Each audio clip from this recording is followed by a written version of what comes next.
Lundi 16 avril, bonjour à toutes et à tous et bon réveil en notre compagnie. Bon appétit également si vous prenez votre petit déjeuner.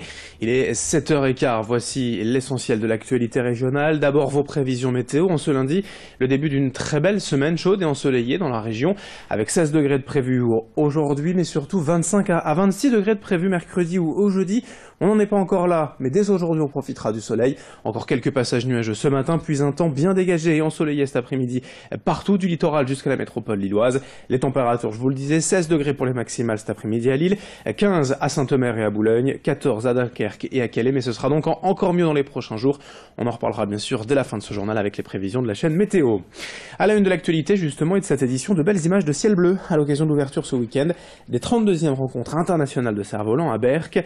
L'événement rassemble des dizaines de cerfs-volistes venus des 4 coins du monde pour un spectacle plein de formes et de couleurs. Jusqu'au 22 avril, de grands engins de plusieurs mètres carrés vont s'envoler au-dessus de la plage.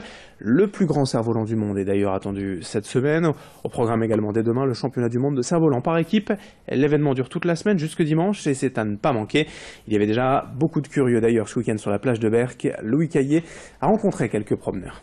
Ce qu'on est venu voir et chercher, d'abord voir, c'est les cerfs-volants, et chercher, c'est des photos. Parce que je suis une grande amatrice de photos. Se promener et puis profiter un petit peu vu qu'il y a du soleil. Bon, on est venu voir le monde déjà, parce qu'on aime bien le monde, la foule, l'ambiance. Découvrir des cerfs-volants superbes, le soleil, qu'on n'a pas beaucoup dans les Ardennes, mais enfin on en a. Plage, château de sable et regarder les cerfs-volants et aller manger des moules frites. Bah, avec le temps, là, il y a de la brume, ça va être un peu difficile, je pense, pour eux. Hein. Pas de vent non plus, ouais. Ouais, on n'a pas vraiment de chance. Mais enfin, on a le temps pour nous, il fait beau. Oh, ça, le brouillard est embêtant quand même, c'est vrai. Mais ça va aller, ça va aller. Dans l'actualité, et plus sérieusement, ce lundi après la fête à Macron organisée samedi à Lille, près d'1 millier de manifestants ont défilé pour critiquer la politique du chef de l'État. Des militants de la France Insoumise, des syndicats, des étudiants, mais aussi des fonctionnaires, tous rassemblés contre la politique, je vous le disais, du président de la République, la réforme de la SNCF, de l'université, les expulsions de la ZAD de Notre-Dame-des-Landes. Cette manifestation fait écho aussi surtout à la grande mobilisation lancée par le député de la Somme, François Ruffin, pour célébrer le premier anniversaire du mandat d'Emmanuel Macron le 5 mai prochain. La fête à Macron a pris un peu d'avance ici à Lille. Écoutez ainsi le député de la France Insoumise dans le Nord, Urgo Bernalicis, qui était venu vendredi sur ce plateau pour nous en parler. Et là pour appeler à des jours meilleurs, quoi, concrètement, parce que c'est plus possible la baisse des retraites, c'est plus possible les conditions dans lesquelles on est soigné dans ce pays et les conditions dans lesquelles travaillent les personnels de santé, c'est plus possible dans les EHPAD, c'est même plus possible dans les prisons pour les surveillants de prison. Enfin, le ras-le-bol, il est généralisé. Vous avez peut-être même vu la manifestation des juristes en intersyndical, les magistrats, les avocats à Paris, manifestation extraordinaire. C'était jamais arrivé qu'il y ait autant de monde à Paris en train de se mobiliser. Moi, je pense qu'il y a tous les éléments pour qu'il y ait un grand débordement.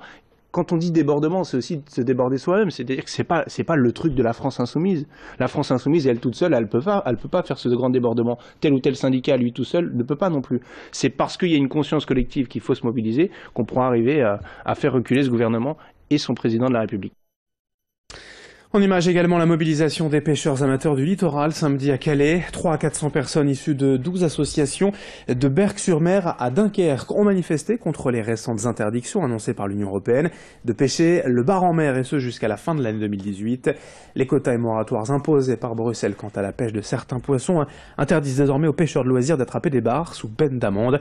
Mais selon ces amateurs, les stocks se reconstituent et surtout les résultats de l'Institut Ifremer seraient faux. Eux demandent de pouvoir pêcher au moins un bar par jour et par personne. Et explication au micro de Louis Caillé. Nous considérons que nous avons déjà fait l'effort de protection concernant la sauvegarde des stocks de poissons. Nous l'avons déjà fait, d'autant plus qu'on nous a encore par-dessus le marché imposé un poisson par pêcheur et par jour, ce qui est là aussi parfaitement contestable. Je dis bien imposé, nous ne l'avons surtout pas négocié, nous ne l'avons rien demandé. Et assez curieusement, en dépit de toutes ces mesures de restriction de la pêche récréative, il se trouve que Ifremer prétend que nous maintenons notre prélèvement de stock de bar. On est quand même drôlement fort. Le grand angle de la rédaction à présent, alors que les cirques avec animaux sont de plus en plus la cible des critiques en France et dans la région. De nombreuses communes prennent en effet des arrêtés contre leur présence. Exemple avec le cirque Brightony, une structure familiale dont la 6e génération participe aujourd'hui au spectacle. Ses membres ne comprennent pas cet acharnement et nous ont reçu sur place. Vincent Vieillard a signé ce reportage. Et oui, attention, attention, public, ne manquez pas le cirque Brightony. Cela fait maintenant 10 ans que le cirque Brightony s'installe sur ce terrain à Verviers Sud. Ici, ils sont les stars le temps d'une semaine, mais dans les communes voisines, leur chapiteau n'est plus le bienvenu, en cause l'utilisation d'animaux dans leur spectacle. Mais les professionnels ne comprennent pas cet acharnement. Pour eux, ces animaux sont bien traités. Nos animaux sont suivis par plusieurs vétérinaires et nous disent même de les mettre au régime parce qu'ils sont trop gras. Donc nous on le fait pas, mais on va faire le tour tout à l'heure et vous verrez que nos animaux sont en super bonne santé. On a un chameau, lama, des poneys, ânes et des chevaux. C'est tout ce qu'on a ici. Ici, les animaux sont bien plus que des gagne-pains, ce sont presque des membres de la famille.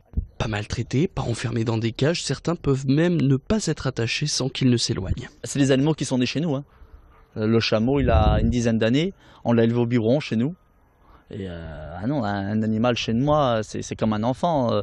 C'est comme vous avez un chien, vous voulez pas vous débarrasser de votre chien. Et ben nous, c'est pareil pour mes animaux. Si on prendrait mes animaux, on enlève une moitié de ma vie. C'est un animal pour moi, c'est tout.